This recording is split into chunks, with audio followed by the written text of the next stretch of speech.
చింతకాయలు బాగా వస్తున్నాయి కదండి మార్కెట్లో.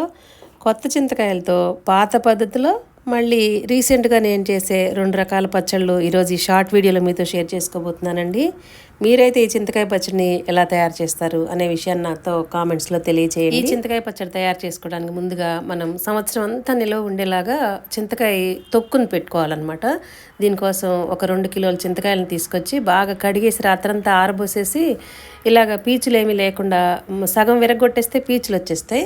పీచులు తీసేసి 2 కేజీలకి ఒక్కొక్క కేజీకి 200 గ్రాముల చొప్పున 2 కేజీలకి 400 గ్రాముల ఉప్పు ప్లస్ ఒక పెద్ద టేబుల్ స్పూన్ నిండా పసుపు వేసేసి రోట్లో కొన్ని కాయలు కొంచెం ఉప్పు అట్లా వేసుకుంటూ నూరేసుకొని 3 రోజులు ఊరబెట్టేసిన తర్వాత 3వ రోజు ఇలా గింజలు తీసేసుకోవాలన్నమాట. విత్తనాలు ఉంటాయి కదా, అవన్నీ వేరు చేసేసి ఓన్లీ తొక్కు మాత్రం మనం డబ్బాల్లో స్టోర్ చేసి పెట్టుకుంటే సంవత్సరం కాదు 2-3 ఏళ్ళు కూడా అలాగే ఉంటుందండి, ఉప్పు కరెక్ట్గా వేస్తే కనుక.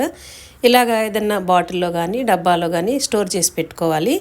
మనకు కావాల్సినంత తొక్కుని ఇలా తీసేసుకుని దానికి తగ్గట్టుగానే ఇక్కడ 3 గరిటెల తొక్కు తీసాను పక్కకి ఈరోజు పచ్చడి చేయడానికి. కొంచెం గ్రౌండ్నట్ ఆయిల్ వేసుకుని ఒక పెద్ద టేబుల్ స్పూన్ నిండా మెంతులు, పెద్ద టేబుల్ స్పూన్ నిండా ఆవాలు వేసేసుకొని ఇవన్నీ కూడా లో ఫ్లేమ్లో ఈ ఆవాలు మెంతులు మీకు కావాలనుకుంటే మీరు ఏమేమి వేసుకుంటారో అన్నీ వేసుకోండి. మా అమ్మ అత్తయ్య గారు వాళ్ళు మెంతులు ఆవాలు మాత్రమే వేసేవాళ్ళు, జీలకర్ర కూడా వేసేవాళ్ళు కాదు. దానిలో ఒక 10-20 ఎండుమిర్చి, ఒక 7-8 పచ్చిమిర్చి కూడా వేస్తున్నాను. ఇంగు వేసుకుంటాం మేము ఈ పచ్చళ్ళల్లో. అసలు పాత పద్ధతి అయితే ఇంగుతోనే చేసేవాళ్ళనమాట. మెంతులు, ఆవాలు, ఎండుమిర్చి, ఇంగువ అంతే. కొన్ని పచ్చిమిర్చి వేస్తారు, లేకపోతే అది కూడా లేదు. నేనైతే 2తో చేస్తున్నాను. ఇదంతా కూడా పోపు అంతా వేగిపోయిన తర్వాత పక్కకు తీసేసి చల్లారిన తర్వాత ఒక మిక్సీ జార్లో వేసేసి కొంచెం పులుపు విరగటానికి బెల్లం వేసుకుంటాం అనమాట. ఈ పోపు అంతా ముందు గ్రైండ్ చేసేసిన తర్వాత ఇట్లా మెత్తగా అయిపోయిన తర్వాత మనం పక్కకు తీసి పెట్టుకున్నాం కదా, ఆల్రెడీ ఉప్పు పసుపు వేసేసాం కాబట్టి ఇంకా దీనిలో ఏం వేయాల్సిన అవసరం లేదు.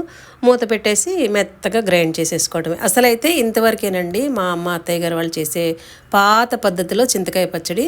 ఇప్పుడు కొత్త పద్ధతిలో పిల్లలు చక్కగా వెల్లుల్లి అవి ఇష్టపడతారు కాబట్టి దీనిలో పోపు వేసుకోవచ్చు. శనగపప్పు, మినపప్పు, ఆవాలు, జీలకర్ర, ఎండుమిర్చి, ఇంగువ, వెల్లుల్లి ఇవన్నీ వేసేసి కూడా పోపు వేసుకోవచ్చు. ఇప్పుడు అంతా వంటలన్నీ ట్రెండ్ మారిపోయింది కాబట్టి నేను కూడా స్టైల్ మార్చాను. యాక్చువల్లీ నేనైతే అంతటితోనే ఆపేస్తాను. ఈ పోపు అనేది ఇప్పుడు వేస్తున్నాం అనమాట, కొత్త స్టైల్స్ అన్నీ నేర్చుకున్న తర్వాత వంట స్టైల్స్. ఇదండి ఈరోజు వీడియో. ఈ వీడియో మీరు ఎలా చేస్తారు ఈ చింతకాయ పచ్చడి అనేది నాకు కామెంట్స్లో తెలియచేయండి. వీడియో నచ్చితే లైక్ చేసి మీ వాళ్ళందరికీ షేర్ చేసి, మన ఛానల్లో చాలా రకాల కంటెంట్స్ ఉన్న వీడియోస్ ఉన్నాయండి.